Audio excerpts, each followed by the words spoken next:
astrology တက်လို့ပတ်စံနေအများကြီးဝင်လာမလားဆိုတော့ yes astrology တက်လို့တထေးဖြစ်လာနိုင်လားဆိုတော့ yes အမေးများတဲ့မေးခွန်းလေးတစ်ခုဖြေပေးခြင်းတယ် astrology ကိုစပြီးလေ့လာပြီးဆိုရင်ကျမတို့ရဲ့ဘဝမှာဘယ်လိုမျိုးအကျိုးကျေးဇူးတွေရသွားမလဲတဲ့ပထမဦးဆုံးရမအာမခံနိုင်တာက astrology ကိုစပြီးလေ့လာပြီးဆိုရင်ကိုဂယုဏထားတတ်လာမယ်ကိုချစ်တတ်လာမယ်ကိုဝေဖန်နှိမ်ချတာတွေ judge လုပ်တာတွေနေသွားတယ်ဘယ်အရာမဆိုအားနဲ့ချက်လို့မကြည့်တော့ပဲနဲ့ဒီအားနဲ့ချက်ကလည်းကိုတနေရာမှာအထောက်အကူပြုသွားနိုင်တယ်ဆိုတော့ခြုံပြီးကြည့်လိုက်တယ်ပို့ပြီးတော့ဉာဏ်ပညာ mature ဖြစ်ရင့်ကြက်တင်ကြည့်လိုက်တယ်အဲ့ဒီဉာဏ်တရားကိုရလာလိမ့်မယ် astrology လို့ပြောပြီးဆိုတဲ့အခါကျရင် everything's connected အကုန်လုံးကဆက်စပ်မှုရှိတယ်ဒီ circle ကြီးတစ်ခုလုံးကလူတွေရဲ့ personality တစ်ခုတည်းကိုပဲကျမတို့ပြောတာမဟုတ်ဘူးကံတရားတွေကိုပြတတ်တယ်ဒီ circle ကြီးတစ်ခုလုံးကကံနဲ့လည်းဆက်ဆက်တတ်တယ် show classes တွေစပြီးတော့ offer လုပ်တယ်ပညာဒါနလည်းလုပ်သလိုကျမ pay classes တွေကို and pay classes တွေကိုလုပ်တယ်ဆိုတဲ့အခါမှာအများကြီးလူတွေရဲ့ဘဝကိုအပြောင်းလဲအကြီးကြီးဖြစ်သွားတယ် astrology တက်လို့ပတ်စံနေအများကြီးဝင်လာမလားဆိုတော့ yes astrology တက်လို့တထေးဖြစ်လာနိုင်လားဆိုတော့ yes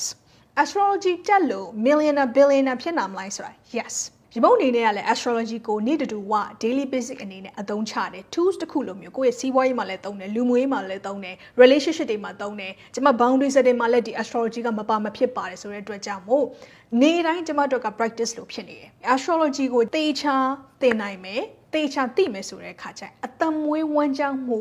ကောင်းလုပ်လို့ရတယ်ဒီပညာနဲ့ကျမတို့ပတ်စံရှာလို့ရတယ်။ဘာကြောင့်လဲဆိုတော့ဒီ map ကိုကြည့်ရဆိုတဲ့အခါမှာကျမတို့ intuition မပါဘဲနဲ့တောင်မှတချို့အထင်နဲ့ဒါကိုကြည့်ပြီဆိုတဲ့အခါကျရင်တခုခုများသူကအကြမ်းမြင်ရလို့လား yes of course ကျမတို့ psychic ability intuition ဒါတွေကတော့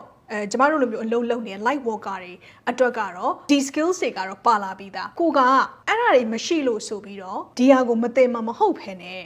ဒီ chart ရဲ့အလုံးလုံးပုံ sextant ကိုသိမယ်ဒီ planet တွေကဘယ်နေရာမှာရှိလဲဒီ houses တွေကဘယ်မှာရှိလဲသူ့ degree ကဘာတွေလဲဖတ်ပုံဖတ်နည်းတွေကိုကသိနေပြီဆိုရင်တော့မှအသက်မွေးဝမ်းကြောင်းမှုလုပ်လို့ရတယ်နောက်တော်တော်များများမေးတဲ့မေးခွန်းကကြတော့အဲ့ဒါဆိုရင်ဘယ်ကနေစပြီးတော့ astro classes တွေကိုစသွားမလဲလို့ပြောတယ်ဒီမှာ classes တွေအများကြီးရှိတယ်ပထမဦးဆုံး astro classes ကကျွန်မက Saturn return နဲ့စခဲ့တယ် Saturn return မှာဆိုရင်ကျမတို့ရဲ့ပါရမီတွေ gift တွေကိုဖော်ထုတ်ပေးတဲ့ Saturn ကိုပြရတယ်ပြီးတော့ the notes ကကြတော့ကျမတို့ရဲ့ soul purpose ကိုအနာဂတ်မှာကိုကဘယ်လိုပုံစံမျိုးနဲ့သွားမှာလဲဘယ်လိုအလုပ်မျိုးလုပ်မှာလဲဘယ်လိုမျိုးဒီလောကကြီးကိုကျမတို့ကူညီမှာလဲ service တွေပေးမှာလဲဆိုတာကိုပြတယ်ပြီးတော့နှစ်ခွဲတစ်ခါမှာပြောင်းလဲတယ် progress moon ဆိုတာရှိတယ်ဒါတွေအကုန်လုံးက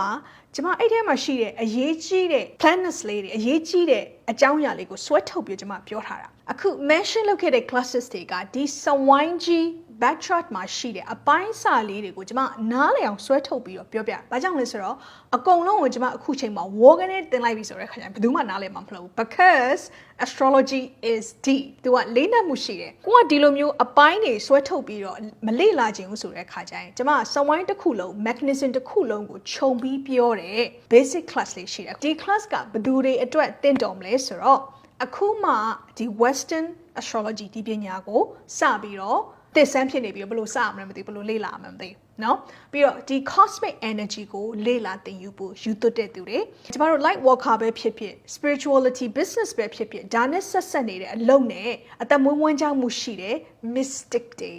soul led CEO တွေเนาะဒီလိုမျိုးအမျိုးသားအမျိုးသမီးတွေနဲ့တင်တော်တယ်နောက်တစ်ခုကကိုယ့်ရဲ့ soul blueprint ဒီစဝိုင်းတစ်ခုလုံးကြည့်လိုက်ပြီဆိုတဲ့အခါကျရင်ဒီဟာကြီးကမြေပုံပဲအဲ့မြေပုံကိုဘယ်လိုကြည့်တောင်လုပ်သွားမလဲကျမတို့ Indiana Jones ပေါ့နော်မြေပုံနဲ့ကျမတို့တစ်ခုခု treasure ကိုလိုက်ရှာတယ်လို့ပဲအဲ့တော့ကိုယ့်ရဲ့ treasure ကိုယ့်ရဲ့ယေဒနာကိုဒီ map မှာဘယ်လိုမျိုးသွားကြည့်မလဲဒါကိုစိတ်ဝင်စားလားကိုယ့်ရဲ့ birth chart ကိုဘယ်လိုမျိုးထုတ်ပြီးတော့ကြည့်ရမလဲဆိုတဲ့အရာပါမယ်နော်နံပါတ်1နံပါတ်2ကကြတော့ဒီစဝိုင်းတစ်ခုလုံးကဘာအဓိပ္ပာယ်လဲဆိုတာကိုကျွန်မပြောပြထားတယ်ပြီးတော့ဒီစဝိုင်းမှာရှိတဲ့ sign တွေ planet တွေ houses တွေကဘာအဓိပ္ပာယ်လဲဆိုတာကိုကျွန်မပြောပြထားတယ် degree တွေကဘာအဓိပ္ပာယ်လဲဆိုတာကိုကျွန်မပြောပြထားတယ်ကိုကတကယ်ကိုသင်ယူလို့စိတ်ရှိတယ်ဒီဟာကိုသင်ပြီးရဆိုတဲ့အခါမှာကိုကူညီအောင်တာမကောက်ဒါကသူများကိုပြန်ကူညီလို့ရတယ်ကိုယ့်ရဲ့မိသားစုကိုယ့်ရဲ့ကလေးကိုယ့်ရဲ့ယောက်ျားကိုယ့်ရဲ့လုပ်ဖို့ခိုင်ဘက်သူတို့ကိုကွာပြန်ပြီးတော့ okay ငါနေ့ရဲ့ batch ငါကြည့်ပေးမယ်ဆိုပဲ it's fun အများကြီးဒီ astrology ကြောင့်ကျမတို့ စီးပွားရေးတွေတိုးလာနိုင်တယ်လူမှုဆက်ဆံရေးတွေတိုးလာနိုင်တယ်ကိုယ့်ရဲ့ personality development တိုးလာနိုင်တယ်ကိုပိုပြီးချစ်တက်လာတယ်သူများတွေကိုဝေဖန်တာရှုံချတာလေဒါတွေလည်းတိတ်ပြီးစိတ်ဝင်စားတော့ကိုဝေဖန်ရှုံချတာလေနည်းသွားမယ်ဒီဟာကိုစပြီးလေ့လာပြီးတော့ဒါကိုတကယ်ကိုနက်နက်ရှိုင်းရှိုင်းသိလာရဆိုတဲ့အခါမှာစီးပွားရေးကလည်းစာပေါင်းများစွာတက်သွားတယ်အရှိကပြောသွားတဲ့ classes 3ခုလုံးကို join ထားတဲ့ actual hack bundle ဆိုရှိရယ်သူတို့ class 4ခုလုံးကိုပေါင်းတာဒီမှာ bonus အနေနဲ့အကုန်လုပ်ပေးထားတယ်ဆိုအဲ့ဒါလေးကို join လို့ရတယ်အဲ့တော့ကိုကဒီထဲမှာဒီ classes တွေကို join ဖို့တဲ့သူရှိရဆိုတဲ့အခါကျရင်ဒီ comment အောက်မှာကိုယ့်ရဲ့ actual classes experience ပေါ့နော်ဒီပုံနဲ့အတူတူ learning လုပ်နေရဆိုတဲ့အခါမှာဘယ်လိုမျိုးအတွေ့အကြုံရှိခဲ့လဲဆိုတော့ပြောပြပေးခဲ့မြန်မာကလေးကဘာပြောလဲဆိုတော့ sign a houseတွေနဲ့ planet တို့ကိုဆက်ပြီးကြည့်တဲ့ဟာနဲ့တဲ့လူတယောက်ကိုကြည့်လိုက်တာနဲ့အရင်ကထပ်ပိုပြီးခံမန်းနိုင်တဲ့ပညာတွေရပါတယ် replay ပြန်ကြည့်ပြီးဆက်ပြီးတော့လေ့လာစူးစမ်းသွားပါမယ်ကျေးဇူးပါအမမဆာနီကဘာပြောလဲဆိုတော့ဒီနေ့ line မကောင်းလို့ဝင်လိုက်ထွက်လိုက်နေတဲ့ degree နဲ့ပတ်သက်ပြီးတော့အသေးစိတ်ပိုသိလာခြင်းတဲ့ can't stop learning from you တဲ့ everyone is unique in their own way ဆိုတာပို့ပြီးတော့မြင်လာတယ်ကို personal ပို့ပြီးတော့ authentic ဖြစ်လာတယ် thankful for all of you တဲ့ thank you so much you are your own healer you are your own astrologer